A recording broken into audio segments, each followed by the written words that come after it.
Assalamualaikum warahmatullahi wabarakatuh.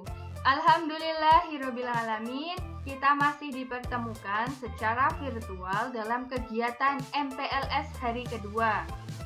Di sini Ibu ingin mengucapkan selamat datang kepada anak-anakku dan telah menjadi anggota dari SMP Negeri 1 Salam.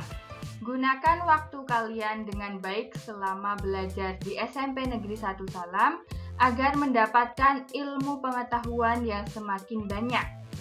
Nah, perkenalan dulu ya. Nama Ibu adalah Bu Ajeng. Bu Ajeng mengampu mata pelajaran matematika kelas 8. Namun dalam kegiatan MPLS ini, pada kesempatan kali ini Bu Ajeng akan memaparkan materi tentang belajar efektif. Nah, pastikan kalian simak videonya sampai akhir dan catatlah bagian yang menurut kalian penting. Langsung kita mulai materinya saja ya. Nah, kemarin Bu Ajeng sempat membaca di salah satu sumber media yang menuliskan tentang belajar. Bunyinya seperti ini. Belajar memang tidak lantas membuat kita sukses, namun kebanyakan orang sukses adalah pembelajar sejati.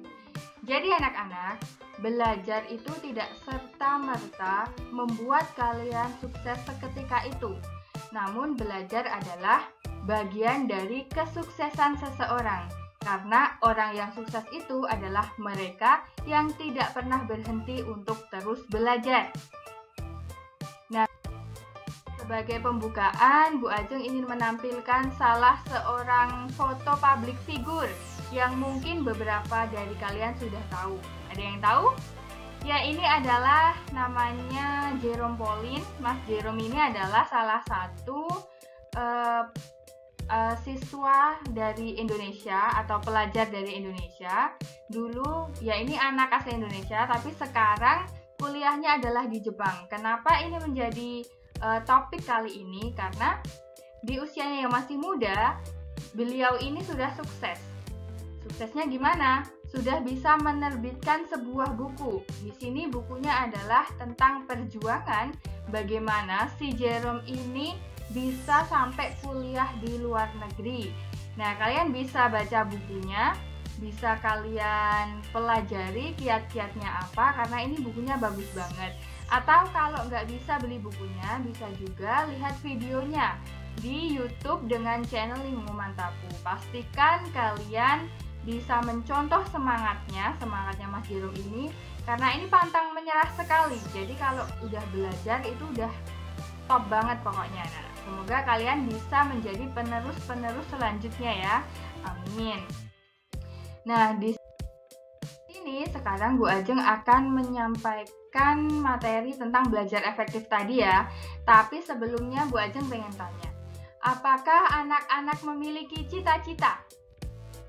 Tentu ada yang pengen jadi guru, ada yang pengen jadi bidan, ada juga mungkin yang pengen masuk polisi atau TNI, atau penulis, entrepreneur atau wirausaha, ada juga yang mungkin pengen hafal Al-Quran, atau kalau yang kekinian pengen jadi YouTuber. Tapi tentunya YouTubernya itu yang memberikan edukasi dan konten-konten yang kreatif ya, yang memberikan semangat kepada generasi muda. Dan lain sebagainya, masih banyak cita-cita ya. Nah, sekarang pertanyaannya, apa yang bisa kalian lakukan agar bisa meraih cita-cita itu? Ya, tentunya kalian harus belajar. Oleh karenanya, di sini akan dibahas tentang tips dan trik untuk belajar secara efektif. Apa itu belajar efektif?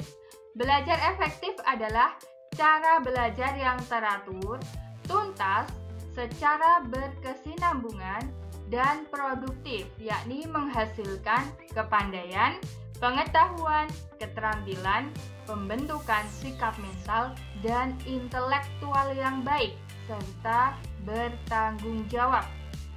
Nah, bagaimana kiat-kiat agar belajarnya efektif?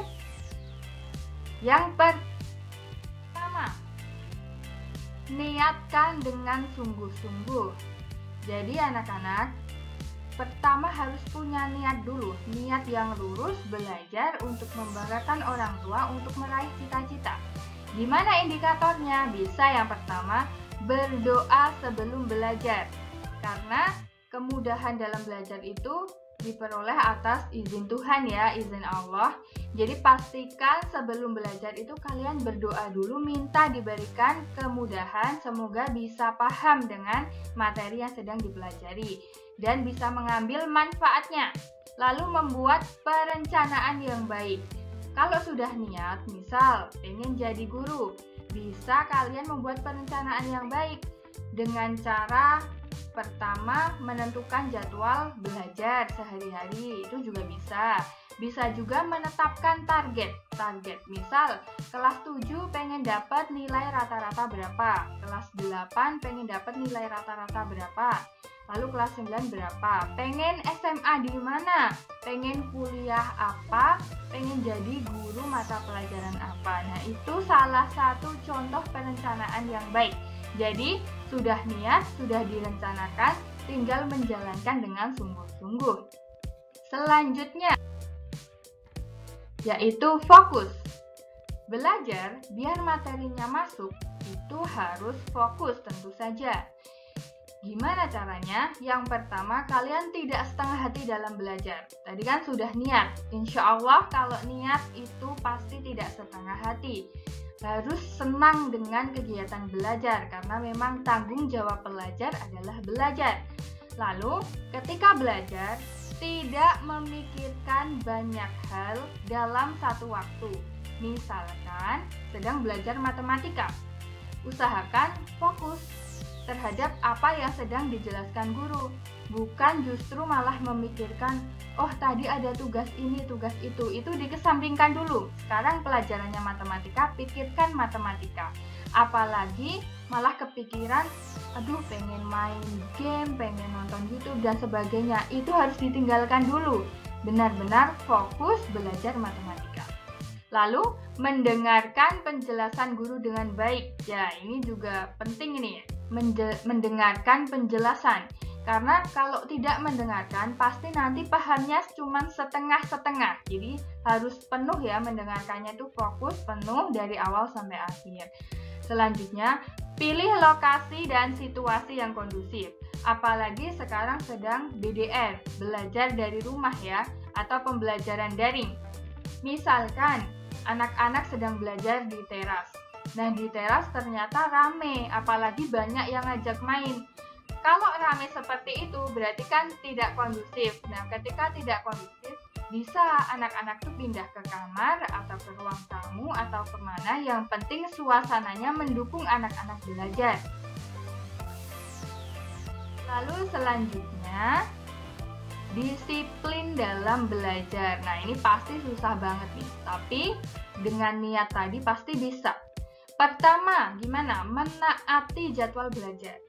Jadi nanti di SMP Negeri 1 Salam, meskipun BDR, itu tetap ada jadwalnya setiap hari. Misalkan Senin jadwalnya itu matematika sama bahasa Indonesia.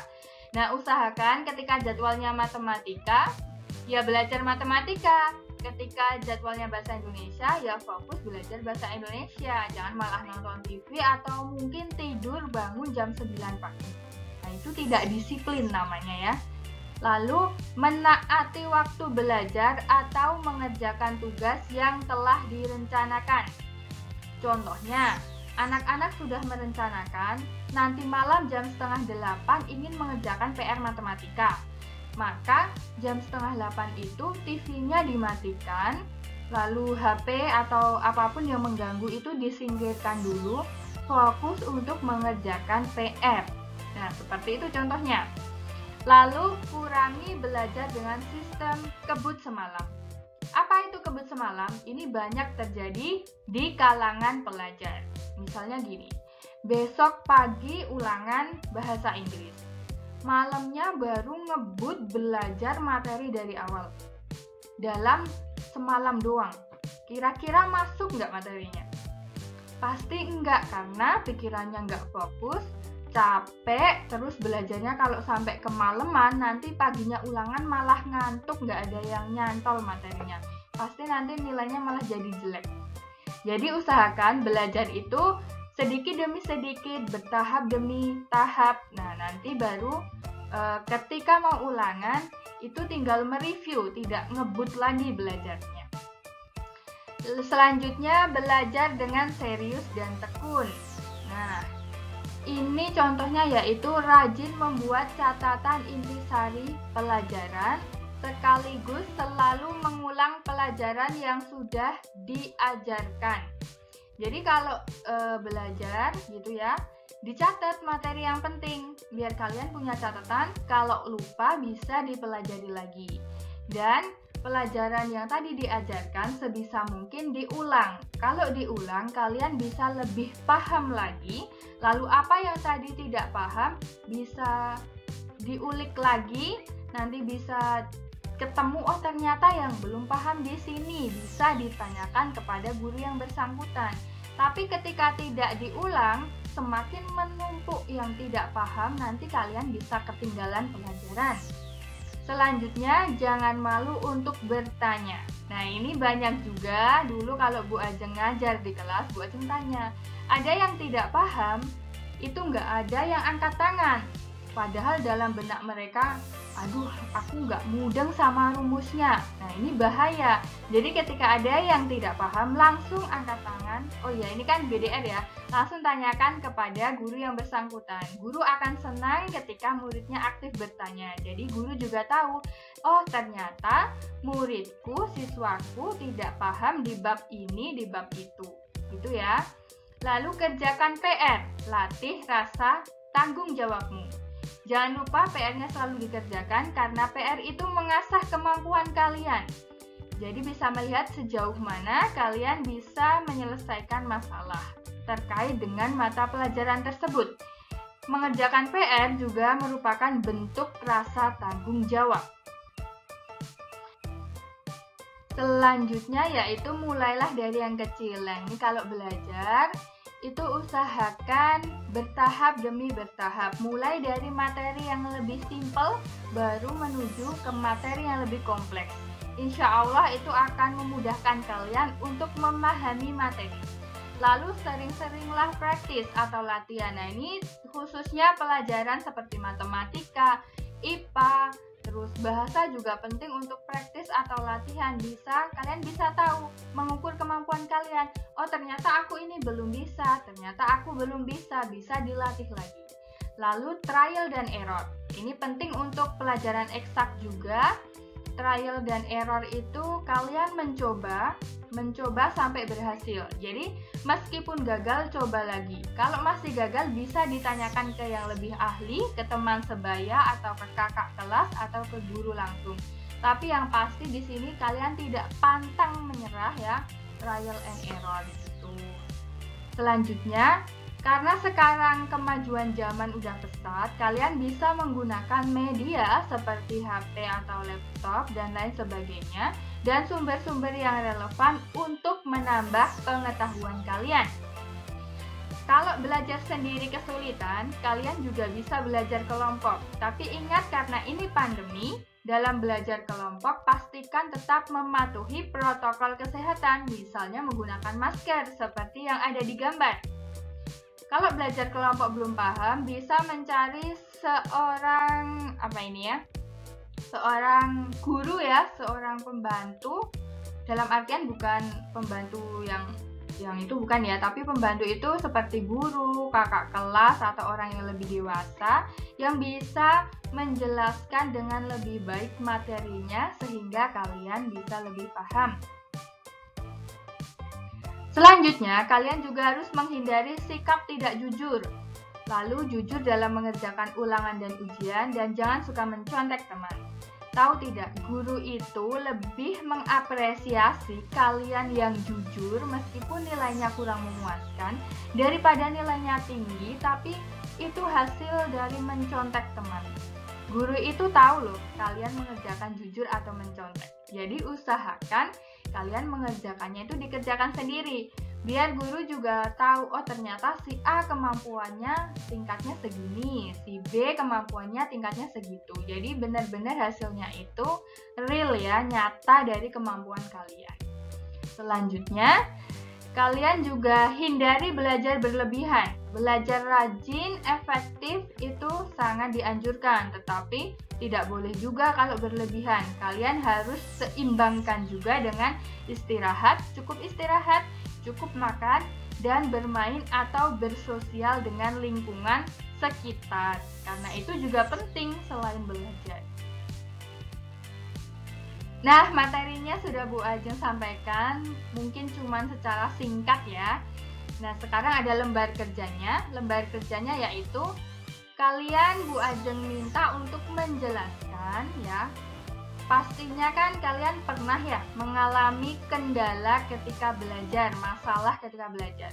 Coba diceritakan kendala apa saja yang pernah kalian alami, lalu jabarkan juga upaya apa yang kalian lakukan agar kendala tersebut tadi bisa teratasi dan kalian tetap dapat belajar secara efektif.